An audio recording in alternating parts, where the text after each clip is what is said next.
Lawmakers passed a tax break package for Boeing today to try and entice the airplane manufacturer to come to the Show Me State. The package offers up to $1.7 billion in incentives over 22 years to assemble a new commercial airplane in Missouri.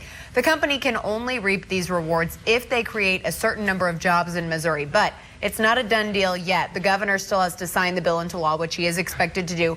Plus, Boeing has to pick Missouri. About a dozen other states are in the running. Boeing is expected to make a decision early next year. This is not the first time in Nixon's time as governor that lawmakers have tried to create incentives for planes, trains, and automobiles. In 2008, lawmakers passed a $240 million of tax credits for Bombardier Aerospace to build passenger jets near Kansas City International Airport. The company ended up skipping out on Missouri and building a plant in Canada instead. Then in 2010, Nixon called a special session to try and pass incentives to keep Ford Motor Company making cars near Kansas City. Lawmakers then approved $150 million worth of auto industry incentives that Ford used to expand plants in Kansas City and St. Louis.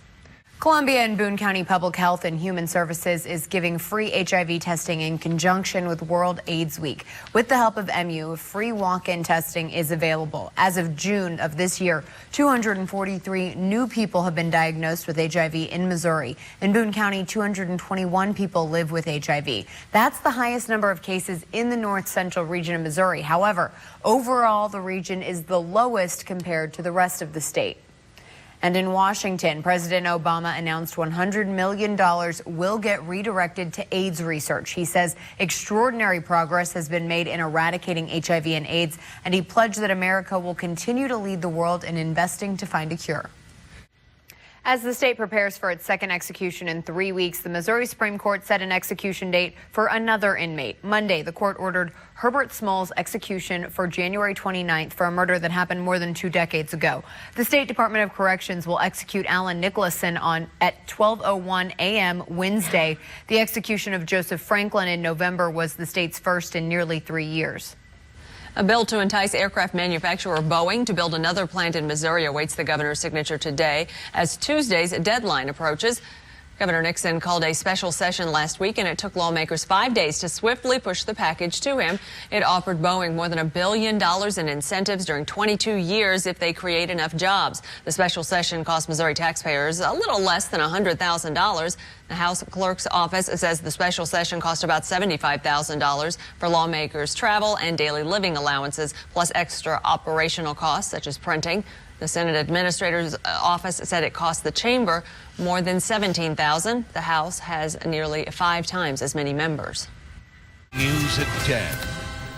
A controversial parking garage will open tomorrow, but if you want a spot in the lot, it may be too late. Good evening, I'm Brittany Pieper. And I'm Jim Reek. Thanks for joining us. The giant garage is opening to the public a little later than expected. Construction on the Short Street garage began in June of last year. The project cost more than $9 million. The garage has a total of 420 parking spaces with 5 levels. KOMUH Jonathan Deutsch is live downtown with more on why finding a spot there might be difficult. You mentioned those 420 parking spots here in this garage, but only 26 of them are open to the general public for hourly parking. A lifeline for more than 1 million Americans who've been without work for more than 6 months expires tomorrow. The extension of long-term unemployment benefits failed to make its way into the bipartisan budget bill signed by President Obama last night. Millions will lose benefits across the country, and according to the Washington Post, 19,000 here in Missouri will lose them immediately. Even more specific than that, the paper reports 276 in Boone County will lose their benefits tomorrow, 173 in Cole County, and 93 in Callaway. And back on Capitol Hill today, a fight is brewing to reinstate those benefits. NBC's Danielle Lee reports. What you're going to do is you're going to have to the emergency benefit.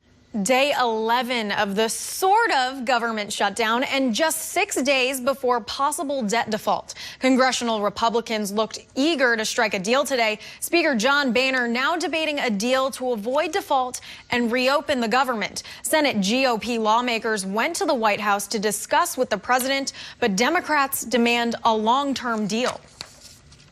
And that current shutdown is cutting off some small brewers. KOMU8's Nick Chabaria talked with a few Columbia beer makers who say their blends have to be put on hold. Nick, what are they saying? Meg, the construction behind me, once completed, will be home to one of Columbia's newest microbreweries. The Logboat Brewing Company is expecting to open its doors by the end of the year, but for now, the government shutdown has those plans on hold.